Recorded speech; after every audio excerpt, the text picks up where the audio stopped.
Inakala nila na walang mangyayari kapag na-encounter nila ang mga hayop sa wild.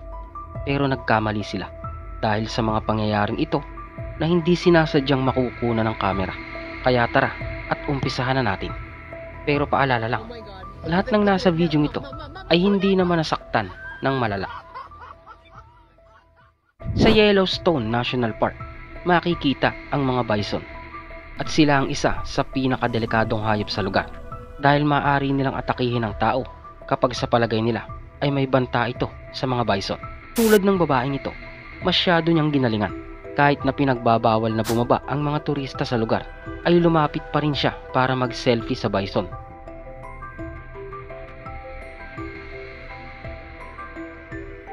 Kaya pinagbabawal silang lapitan dahil mabilis silang mairita at talagang wala silang pinalalampas kapag gusto nilang umatake. Oh yeah, there you go.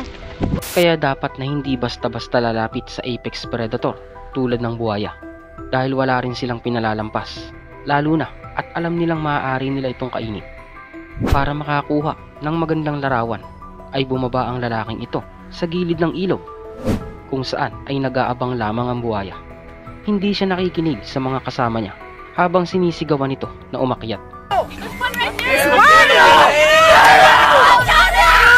Dito ay hindi niya napansin na aatakihin na pala siya ng buhaya.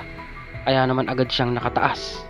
Konti na lamang ay maaaring maputol ang kanyang paa. Sa pagmamagaling din ng lalaking ito ay muntik na siyang maging hapunan ng buhaya. Sinubukan niyang ipet ang buhaya sa likuran pero wala ito sa mood. Makikita na sobrang laki pa nito. Mabuti at nakaiwas siya.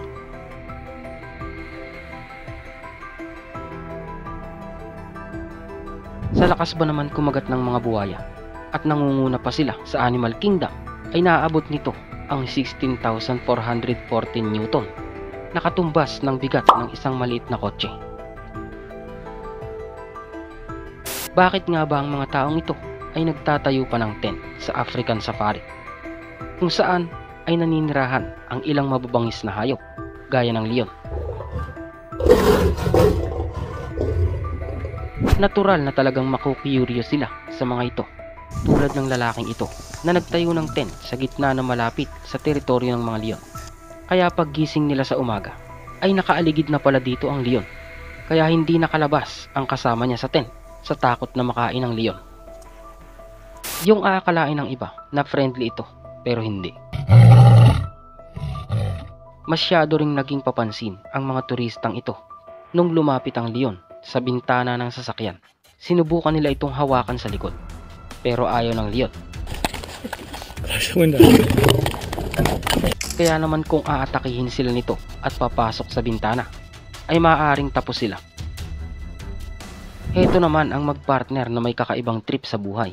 Ipinalabas sa kanilang programa ang tinawag nilang Wild Boys. Gumawa sila ng costume na pwedeng maging zebra. Sinubukan nila ito kung ano nga ba ang gagawin ng mga leon. Kaya naman agad silang inatake ng mga lioness.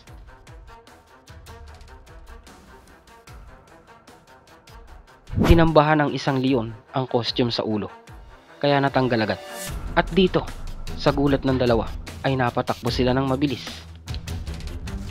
Hindi naman talaga delikado ang mga seal tulad ng sea lion, sea leopard, monk seal at iba pang uri nito. Pero dahil nasa ilalim sila ng marine mammal protection, ay dapat na hindi sila basta nilalapitan dahil mabilis silang ma-stress.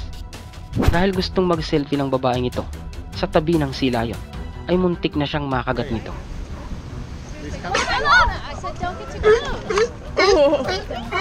Konti na lang ay aabuti na siya ng mga pangil ng seal. Habang nagkakayak naman ang magkakaibigang ito, ay lumapit ang sea lion para agawin ang isda na noon ay nahuli nila.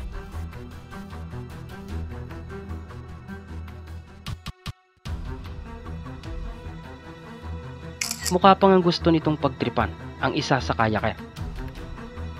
Wala na ring tatalo sa hindi kaaya-ayang ginawa ng babae na ito. Maaaring gusto lang niya na bigyan ng snack ang mga unggoy, pero sa maling paraan, dahil marami ang nagulat sa ginawa niya sa isang maling galaw ng babae, ay maaari siyang atakihin ng mga spider monkey. Sabi nga ng iba, ay halos kasing lakas ng tao ang lalaking spider monkey at pwede siyang mapahamak sa ginagawa niya, pero wala namang nangyari sa kanyang masama. Kaya pagkatapos nito ay kinasuhan na lamang siya ng illegal trespassing.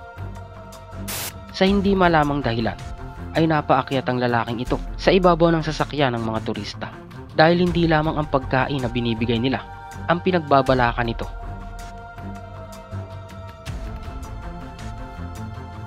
Kaya marami ang mga warning sign sa mga bansa na may mga naninirahang mga oso dahil sa karamihan sa mga ito ay talagang agresibo, lalo na at sa tingin nila ay panganib ang mga taong ito dahil gutom ang brown bear ay nagbabaka sakali siyang lumapit para mabigyan ng pagkain, pero nung akmang ang lalaki ay may iaabot, inatake niya agad ito kaya napatakbo siya pabalik sa sasakyan.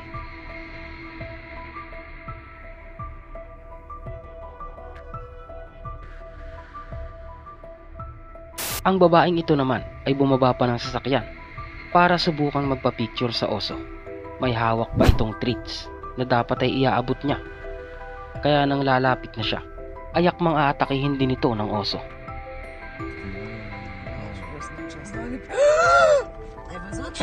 Dahil gusto ng dalawang ito na magpasikat, kahit na winawarningan sila na lumayo sa mus, ay talagang kulang sa pansin ang dalawa.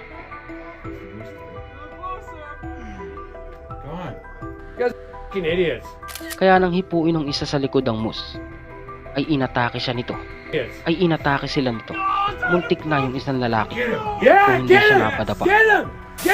Ang elepante ay ang isa sa pinakamalakas na land animal o pinakamalakas na mammal na nabubuhay sa kalupaan, lalo na kapag sagad na sila sa pagka-adult. Kaya nilang itumba ang isang buhay na puno sa loob lamang ng ilang minuto.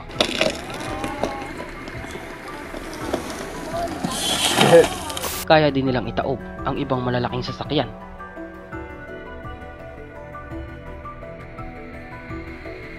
Kaya sa mga taong papansin tulad nito ay muntik na siya dahil sa kagustuhan nitong makuhanan ng malapitan ang wild elephant ay akmang aatakihin siya nito.